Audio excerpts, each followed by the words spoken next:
الرحمن الرحيم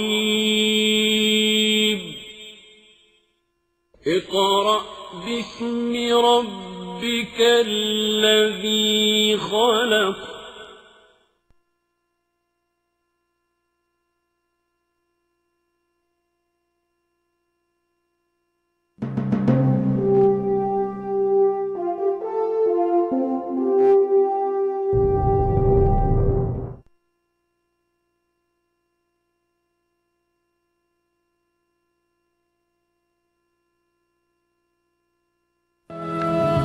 Good morning and welcome to Today on Saturday. I'm Tracy Grimshaw. Coming up soon on the program, we'll meet Sheikh Ahmed Deedat, the Muslim missionary who chose Good Friday to deliver a message many Christians regard as an affront. First this morning to a story that has scandalised local church leaders this Easter weekend.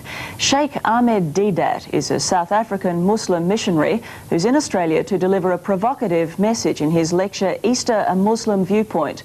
In a country that prides itself on the right to free speech, it is not the content of his lecture that's caused affront, it's the timing. Sheikh Deedat delivered his speech on the most solemn day of the Christian calendar, Good Friday. Sheikh Deedat joined me earlier. Good morning to you. Good morning, ma'am. What's the purpose of your visit to Australia? My purpose is to educate my people, as well as the Christians in this country, in regards to our relationship with Christianity. Because Islam is the only non-Christian faith which makes it an article of faith for its followers to believe in Jesus. No Muslim is a Muslim if he does not believe in Jesus. See, the bulk of mankind, the non-Muslims, they do not know that in this holy book of ours, the Holy Quran, is enshrined Jesus Christ.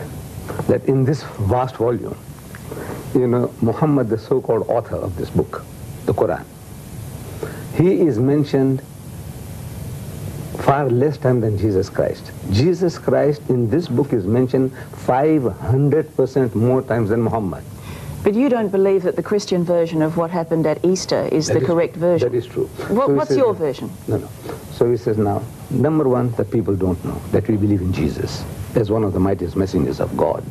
We believe in his miraculous birth, which many modern-day Christians, including the bishops of the Anglican Church, they don't believe today. But we believe. We believe that Jesus was the Messiah, translated Christ. And we believe that he gave life back to the dead by God's permission, and he healed those born blind and the lepers by God's permission. And we believe that God took him up, and he's coming back. Now, all this the Christian doesn't know. He only knows that, no, we disagree with what we disagree with. Says now, what is the reason? Why is it that we want to be different? We want to be funny? What makes the Muslim different from the Christian? But you don't believe that Jesus died and was resurrected at Easter? Right. So we say the Christian is boasting that on these 3 days, these eventful days, the Passion of Jesus, there were 300 Old Testament prophecies fulfilled on this day. But I'm telling them that the one that got away, you see, in fishing, I'm an angler, and when we talk about the one that got away. The one that got away, the one that was not fulfilled. Now, I'm here to educate people about the one that got away. And you will upset Christians, though, won't you? You must, I suppose, concede that. My motive is to educate. But can I put to you, if we could just concentrate on this one particular issue at the moment, yes. Can I put to you that it will be considered insensitive by many Christians that you have chosen Easter to come and deliver this message? No. I had no plans whatsoever. Some months ago, they were asking me for a blank slot that I have in my programs. So it's a coincidence that it's Easter? It is unbelievable.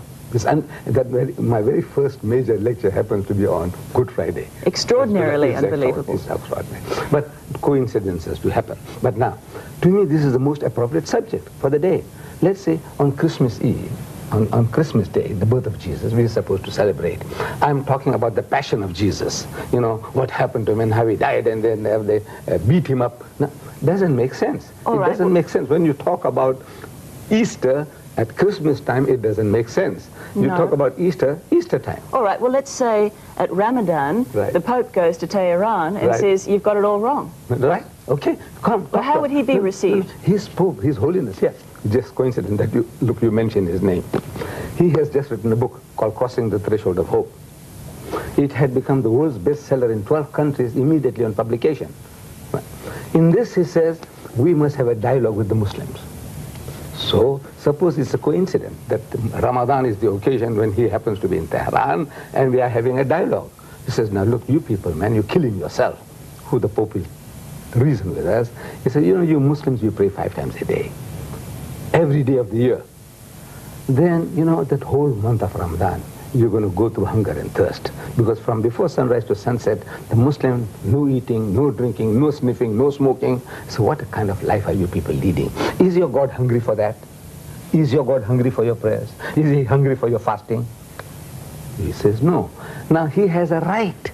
He has a right to say, look, there is an easy way. Can I ask you this? Are you expecting trouble on your visit to Australia? Because I notice you have 2 bodyguards in the studio here. This is the first time in my life. I don't know Australia. You know, this is a rough country, or like the old cowboy days. I don't know. You know, the cowboys and crooks we see in films.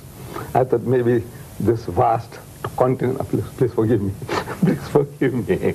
Australia has enshrined in its democracy freedom of speech, Sheikh. I don't think that... I don't know. I experience it very much. I appreciate it very much. But you know, you don't know, so man, you don't know what's going on. Like when I go to America, the West, I don't know. There's the cowboys and crooks are still around, you know, with the guns ready for blazing away. Can I ask you this? Why do you believe that we must all worship the same God? I mean, we don't all eat the same food. We don't all speak the same language. Why must we all worship the same God? Why isn't there room for us all to differ? No. We must tolerate each other's points of view, differences. But everybody is aiming to get a consensus. Everybody. The Christian wants the whole world to be Christianized. True or false? Look at the present moment. There are 35,000 crusaders occupied in Africa, raising the dust. Not priests, ministers of the church, but crusaders from America. They want to change the continent. They want to make Africa a Christian continent. In 1977, in Indonesia, there were 6,000 crusaders trying to convert the Indonesians, and they have succeeded so far in converting 15 million Indonesians into Christianity. And by the turn of the century, they want to make Indonesia a Christian nation. Now, this is an aim, a noble aim, from the Christian point of view. Similarly now, since Christianity is a missionary religion, Islam also is a missionary religion. As much as the Christian is out to share his faith with the rest of mankind, we also want to share our faith with the rest of mankind. And Islam, I don't know whether you know, is the fastest growing religion in the world. In the West, in Britain, there are more Muslims than Methodists. All right, I still think there'd be plenty of people who'd question your timing, but thank you for your time this morning. Pleasure. A controversial South African Muslim missionary visiting Australia has found reason to thank his critics. Sheikh Ahmed Deedat says those who have criticised the timing of his first Australian lecture have done him an enormous favour. One opponent, the head of the Wesley Mission, says an anticipated attack on Christianity on Good Friday is scandalous. As he embarks on his first Australian tour, Sheikh Ahmed Deedat says he hopes to educate Muslims about Christianity and Christians about Islam. This Good Friday, what they're talking about, these things didn't happen. And my proof is from the Bible itself. The timing of the first public rally on Good Friday at Sydney's Town Hall has created a storm. Can you imagine if Christians hired the Sydney Town Hall to deny that Muhammad was a prophet, to attack the Quran and to disbase Islamic faith in the middle of Ramadan?